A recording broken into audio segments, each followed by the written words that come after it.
We're coming, and we ain't backing down. We don't need a bunch of cats in here looking in the mirror. Everybody just do your job.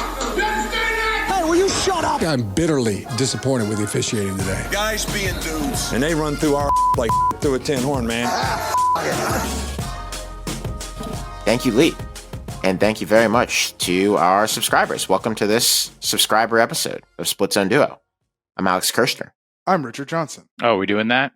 Yeah, the 60 minutes thing. And this is 60 minutes. Sometimes we do it, and then, I don't know. Yeah. I was honestly just kind of testing our chemistry to see how quickly you guys would pick up on it, that I was kicking it to you. So we were doing the random one. Live radio, baby. Today, what we are going to talk about is the things that we can glean about the upcoming 12-team college football playoff from the much larger FCS, formerly 1AA, and also the lower level playoffs that have come before it. Because while the top flight of college football spent well over 100 years without a playoff system of any kind, and then went to 2, and then went to 4, and is now going to 12, 1AA went to a 4-team playoff in 1978, and then a few years after that it was 8, and then it was 12, and then it was 16, 20, 24, where it still is today, though it went down to 16 for 1 year in 2020. The point is that there is ample evidence, ample data to draw on for what large-scale, bigger than 4-team postseason college football tournaments look like. And Stephen and Richard, I think that there are things that people have not talked a lot about with the upcoming 12-team FBS playoff that sort of reveal themselves if you look closely enough at the history of the lower level playoffs. Does that track? One thing about the playoff, besides spending basically a century deciding a national champion on vibes, the college football, major college football, is incredible in this respect. The build the plane while it's flying for good and for ill aspect, and the cart is so far in front of the horse in major college football. Cart in this metaphor being the entire sport, horse being how we decide a champion, which is, the important thing about teams, about sports. And so the way we're tacking this on, you have to look for some examples and some things to inform what this is going to be. But I do remind you, and I remind everybody, because college football is so specifically stupid in this specific way, there's going to be a lot of, I don't even know if unintended consequences is the word for it. There's just going to be a lot in the wake here, I think, in what this 12-team, probably 12-plus team playoff ends up being in the next, I don't know, call it a decade. Yeah, I think you're right. I have 4 theories of 4 things that I think are going to happen with the FBS playoff that I'm informed in thinking about by the history of the FCS and even the D2 and the D3 playoffs. The first thing, and you just said it, is that this is the smallest the college football playoff will ever be going forward. None of these events has ever shrunk, with the exception of the 2021 spring season for FCS, where it got a little bit smaller for a year for obvious reasons. Time only marches onward, and playoffs in college football only get bigger. And I don't think that's not just college, Alex. Remember, NBA used to be best of 5 in the first round. Yep. MLB just added 10 wildcard games. NFL added, No, you're right. I think you're absolutely right. And I think the point that I would make about it, because I think this might seem like the most obvious of the points that I'm going to make here, is that TV is obviously now a driving factor in every business orientation about college athletics and college football in particular. But this was happening before TV and before TV distribution of these playoffs, and before that became a significant revenue driver for any of them. Do you think that there was a huge television deal for the 1AA playoffs when they went from 4 to 8 in 1981, or when they went from 12 to 16 in 1986. No, I think that the driving force of playoff expansion in college football has historically been a desire by more teams to have more access to the postseason. And that is, Alex, I think, yeah. Well, I'm curious here, and this is I don't know if you found this in your research or Godfrey, if you just remember this.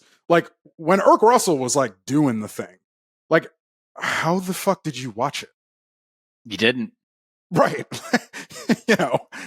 we're talking By like and large, I've four told this story. national championships in 5 years. Like No, I've told this story on the air. I think it was on a single wing. Like This is the 80s. Yep. The home field shirt that I wear most often, the back-to-back championships for Georgia Southern in the early 90s. We would get press clippings from the Statesboro or Macon or AJC papers, Atlanta Journal-Constitution, would be like mailed to us by both sets of grandparents. So they were both in Georgia. And I think my dad would just call a fraternity brother of his and be like, "Hey, did we win on Sunday?" I have a memory, not in that time though, of watching. There's a different Adrian Peterson. There's an Adrian Peterson who played running back for Georgia Southern before the other Adrian Peterson played for Oklahoma and the Vikings. And I have a memory of him playing against Youngstown State because it was a record-setting game that was on ESPN. But that was later. We just didn't see things. That's why we drove to a game at VMI one year. We saw games at Marshall when they were 1AA. Like it was just not a thing. I don't know how. Like I can't describe it better. But the idea that your fandom would be stoked or supported by television was just not. It just didn't happen. It didn't happen for a lot of teams at 1A stat. By the way. Like if you went to, I don't know, South Carolina or something in the same time period, like I know I was a 1AA fan, but like you couldn't, if you're just living in like suburban New York City, like you were living out in Long Island or something, and you saw the same 4 games on television that everyone else did. So it wasn't that much different than most of the other schools in the nation. I can't fathom that. I mean, I believe it, but it's just like how things have changed. I've said this on the show before. Like we are living in a golden era for watching things. I have lived in Nashville for 18 years or something. And there was a time in Nashville where my friends from college came up and we were like, this is before I was married, or like we were down in the bars and Ole Miss was playing, I don't know, like South Carolina or some team from the East that wasn't Vanderbilt. And the game just wasn't on television. This is in the aughts. This is in the late aughts. This is right. I mean, it was right before the league network started. I mean, you guys remember Footgate, like the Oklahoma Army. That was a pay-per-view game. Like this is not unheard of until everyone has a conference network. This happened throughout the aughts, like consistently. Like a game was just not on television, or it was like some jacked up pay-per-view situation. Just like there was a lot of that. Big 12 fans know what I'm talking about, not Texas fans. I don't think that, you're listening to this right now. I don't think you're surprised. I don't think it's an especially original observation that it's not going to get smaller, that the field is not going to be smaller than 12 teams going forward. But the one thing that I personally take away from it is just when I'm sitting around in the next 10, 20 years and someone's like, well, the playoff keeps getting bigger. It's all about the money. I mean, yes, but the long arc of playoff expansion in college football is that it expands well before television has anything to do with it whatsoever. I think it's about access. I think more teams, more administrators, more coaches, more fans, more players want to have a chance. And that is going to be the thing, as much as the television dollar, that continues to drive playoff expansion in the next 20, 30, 40, 50 years. Alex, I almost think the participation aspect is heightened now because of the carrot of the TV revenue. Like it's funny. Like yes, you still want to be in the dance, but like nobody with the brain thinks that FBS expansion is going to create more champions, different champions. Like, yes, an upset will happen. I've said this before. Maybe Will Howard throws 3 picks and the 12 seed beats Ohio State. You never know. It's sports. But we pretty much know how this is going to go, right? But you still have, NCAA, the basketball tournament's the same way, right? You want more, some of the reason, you want more, not even past 68, but to 68, was so more teams could participate and so more teams could get access to that revenue.